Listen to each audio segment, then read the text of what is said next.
everybody, it's a beautiful day to make a video. Sorry, maybe you can take a peek. No, it's too oh, there you go. Anyways, it's a rainy day outside. I just decided today was a good day to make a video. I'm not sure what I'm going to talk about. I'm just going to kind of ramble on. If you're not interested in hearing rambles, you might want to bypass this one. It's going to be a little bit just talking about life and things. And, you know, look at my messy table. What is that stuff? A random sock, a frog stuffy, a iPad stand, Marshall from Paw Patrol because it's essential, 2 coasters which I'm not using for my drink, and a drink. Yes. So I just kind of wanted to talk about my thoughts. I've been kind of sitting here dwelling on things, and you know what? I'm in a little bit of a rough shape today. I've been kind of, if anybody here suffers with mental health, I have pretty serious anxiety and ADD, and if you haven't noticed about my crazy, jumping from one thing to another in my videos, yeah, that's ADD. And so this last year has been kind of like a huge, big mess of my life, and sorry, I might get into topics that make me a little emotional. I'm not really good at expressing my emotions, and I definitely don't like sharing them online, so please be respectful if you can. I've been through a lot this last year. So basically, sometime last year in my life, all of a sudden, everything shifted. Like, my whole group of friends completely shifted. My whole life just kind of went crazy. I talked about it in previous videos. I graduated from my registered, my Bachelor of Science in Nursing to be an RN, and I've had a struggle making it through the test, which kind of snowballed into me getting treatment for my ADD and anxiety, and kind of putting my life in a bit more of a controlled state. It's been a huge struggle with kids, trying to manage my emotions and all the things surrounding ADD. If you know, there's a lot of comorbid conditions, and I'm going to call them sister conditions for those who might not be into medical terminology, but just things that are commonly found in people who also have ADD. So it could be poor emotional regulation, poor concentration, lack of sleep, oversleeping, all these things, right? And then, of course, you get the medicine and you throw the medicine in, and that's like a whole other basket of things. So, anyways, I've been suffering with this my entire life. I also have thyroid issues. I have ADD. I have anxiety. I have experienced depression in the past. It's not something that I currently or frequently experience. It's usually something that I find if I've changed my medications, or something has changed really drastically in my life. So I kind of just withdraw myself, and it's something that's very temporary with me. I have no intention of ever killing myself or hurting myself. It's never been an issue for me, because I really do. I think that it has to do with something in the person that I am, my whole self, and I just feel very, I really do appreciate life, and I think that that's what stopped me from ever doing it. I did, at one point when I first started going through some things, when I was 18, I did cut myself once. Sorry if that's a trigger for anyone. That's as far as I'm going to go with it. I did cut myself once, and basically my dad, it was more like an attention-seeking behavior at that point. I did it so that my parents would notice and notice me and realize what I was going through, and they very well did. My dad pretty much busted down my door and came in and asked me, is this something that's going to continue on? Because if it is, I want you to get help, and we will contact somebody and get you help. But if it's not, then let's go downstairs and talk. And that's pretty much what happened. We ended up talking. I'm a very open person. I talk a lot. I will tell you anything. I'll pretty much tell you about my entire birth and the changes in my vagina, if you really want to know it. That's the type of person I am. I believe that knowledge is power, and it gives people a strength that cannot be overcome.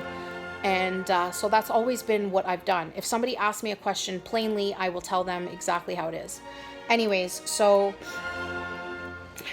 I've had a rough year. That happened. My friendship changed. I moved a whole group of friends. I started volunteering. I got my son into school. Things just went a little bit haywire. I was also trying to pass my nursing exam. That never happened. I still have not passed it. I'm going through all the hoops and the red tape trying to get through to write my nursing exam again, because I'm still trying, because that's who I am. And the medication is helping me so much. And I know that some people don't support medication, and that's fine. That works for you. This is the only thing that worked for me, and I've tried everything. Keep in mind that I've went through all of the education regarding nursing, so I know all of the, the exercise coping mechanism, the natural remedies, blah blah blah blah blah. None of that worked for me. I did try it all. I tried the fish oils, all that. It didn't help me. It did not help me at all. And honest to God, I thought that the medication was not helping me either. But then all of a sudden, I was stupid. I could admit it. And I do what probably I think everybody or a good handful of people do when they start a medication, when they have mental health issues. This isn't doing anything for me. I'm not taking it anymore. And then they just stop. Well, I did that. And about a week later, I went into full-blown panic attacks and the same stuff that I was experiencing before I started taking the medication. And then I realized in my head, yeah, it wasn't really doing much else for me, but I didn't have a single panic attack while I was on that. So it obviously was doing something that I didn't notice, right? So then I started paying closer attention and sort of feeling my body a bit more. And it did. It changed a lot of things for me. And also it decreased my moodiness like quite a bit. I have some issues with that if I'm not on medication. So anyways, yeah, so enough of that mental health bit, but that was sort of the foci for the turning point in my life.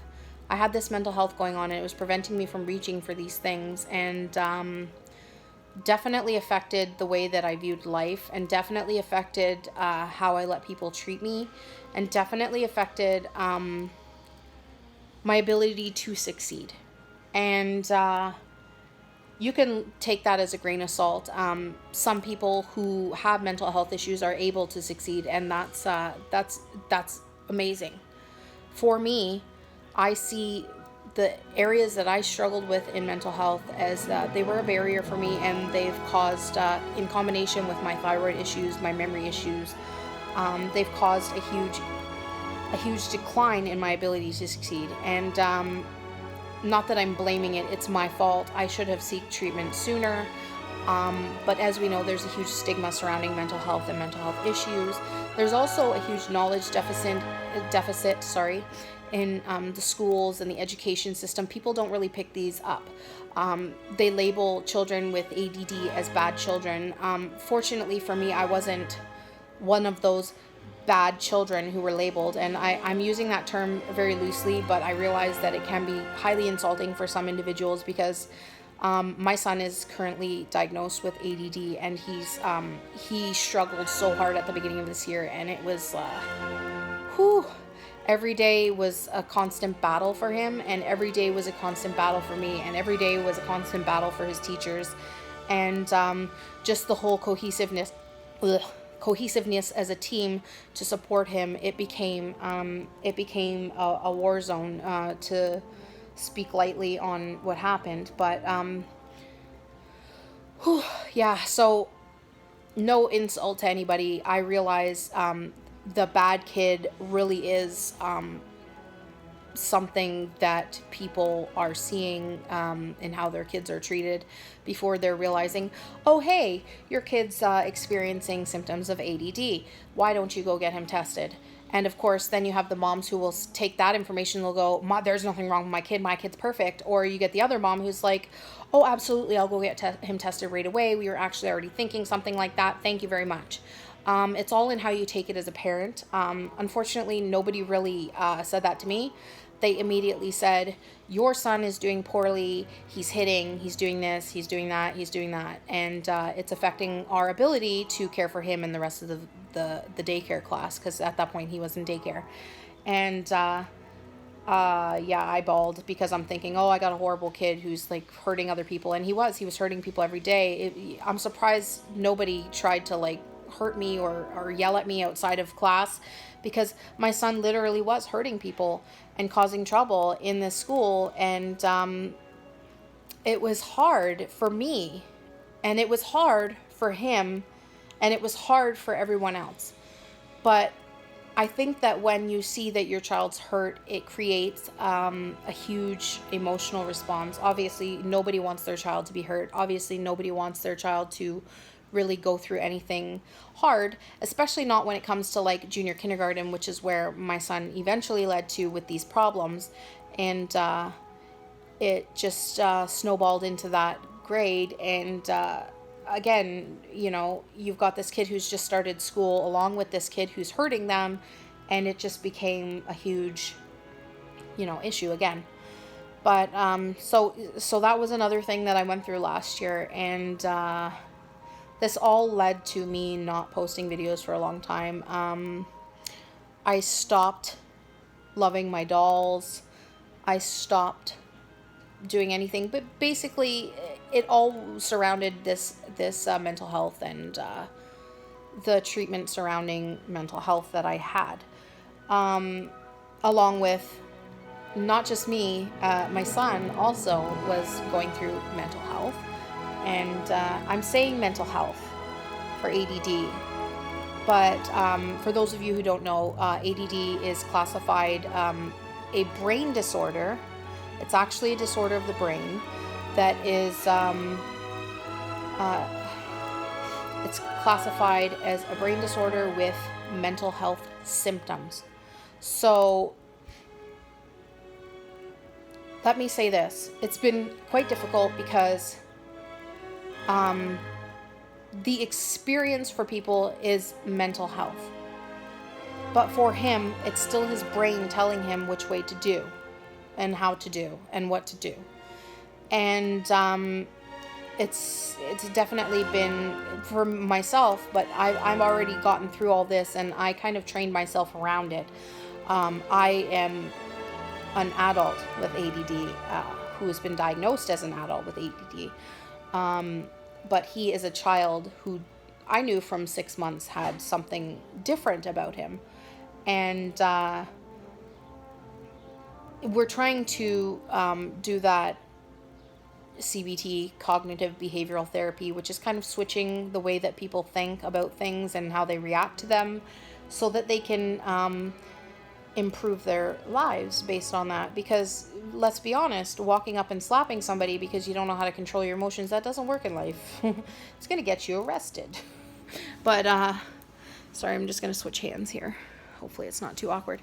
So basically that was part of it. And then I stopped loving my dolls, and I really did begin to change as a person. I met a very wonderful friend who I'm not going to talk too much about on here because I don't know if she wants to be talked about. None of you, I don't think, know her anyways. She's not a dull person. She's not, anyways. So she really helped me understand a lot of my feelings, and it was more like a therapeutic friend relationship, and helped me realize that there are certain things that really just don't matter. There's a lot that doesn't matter, and that kind of comes part and parcel with the post that I made recently about the recasting and stuff like that. Yeah, I wasn't fully informed when I made that post. I can fully attest to that. Let's be honest, we all can't be aware of everything when we post videos, and most of the time we post because we honestly just truly are passionate and believe in something. in terms of those emotional response videos. So yes, I did post that video, and yes, I was slightly uninformed about what was fully going on at the time. I found out that it was more related to the copyright thing, that people were starting to freak out because he was trying to copyright other people's dolls. And I feel like, yes, it's a little bit more intense than I thought, but I'm going to continue to comment on that and say that I really feel that, yes, we're going to start a big stink about it, and, you know, whatever, like, we're going to support our doll companies, but at the end of the day, it's their job to go and fight this copyright issue. It's their job to go and be upset. Like, we can be upset with them, we can support them through it, but it is really not our job to go and say, you know, you guys are essentially, you're an asshole because you are going and buying recasts. And while it's wrong, and while it's not the appropriate, sorry, I'm saying it's wrong in the eyes of the person who does not appreciate recast friendly people. It's not our job to decide what is right and wrong in terms of the doll hobby. We're here to come and enjoy dolls, and we're here to come and share our dolls and be a part of dolls. And I love art, and I love artists, and I love the amount of work. I have tons of people on my Instagram, which has had a decline since I posted that video, by the way, in followers, because they probably don't see eye to eye with what I'm saying, and that's fine. That's fine. Thank you for being quiet and just taking your exit. I appreciate that. That is exactly what we need to do. We need to just be quiet about our feelings, and just you don't have to say you're an asshole. You don't have to be like, you're a dick because you have a recast doll. Like, that's not necessary. At the end of the day, you don't have to like something, but if you're fighting wrong with wrong, you're not making it right. You're not making things right. And I've seen a number of videos which are very passive aggressively saying, I don't support recasts. This is upsetting me, this whole situation. It's totally wrong. Buying recasts is wrong, blah, blah, blah. And that's fine. Go ahead and say that. But just know that when you say, I'm not recast neutral, I don't support recasts, recasts are bad, you're creating the stigma, you're creating a hate towards those people. Whether you like to believe it or not, you're contributing to the situation. And especially when you're somebody as powerful, who has like anywhere up in the $2,000 to $3,000 to $4,000, $4,000 viewers in the doll community. That's a lot of people. You've engaged with a lot of people, and you're causing an uproar in the people. And that's totally up to you. Everybody's entitled to their own opinion. Everybody's entitled to say and do what they want. But when you start to harm other people and hurt other people, you're going beyond the aspect of opinions of your own. You're actually creating a bias against people, and that's harmful and upsetting, and it hurts me. It hurts me, especially when I have people who I've watched for years, and now I go and I see their videos pop up, and I'm like, I don't know if I want to watch this anymore. It hurts me. It hurts me to see these beautiful people turn into something so ugly and wrong. So that's my 25 cents. I don't know, 30 cents, $1. You got a whole dollar this video. We're at 19 minutes. So in terms of dolls, at this point, I have seriously considered leaving the hobby for a number of reasons. I can't bring myself to sell my girls at this point, but I still love doing the crafting involved with having dolls, and participating this year. I had planned on doing a panel at Doll North. That didn't pan out. I don't think I'm doing it this year. I don't know, guys. I'm still here to chat with, and I'm still going to post videos, and who knows where it's going to lead, though, honestly. I have no idea where it's going from here. I just thought I'd share some information about why I was sort of absent the last year. And definitely even though I'm not posting, you can still find me on Instagram. You can still find me on Facebook. I still have those pages available and communication lines open for sure. Talk to me about anything. I'm very approachable. I've had people who I've messaged and they still don't respond to me. Big people in the doll community. That's fine. But I am not very big, and obviously I haven't reached that level of fame that I can ignore you guys. So I'm still here to talk to. Anyways, I love you guys. I'm going to cut this short. We're at 20 minutes and I don't know who's even going to watch this, but love ya. Bye.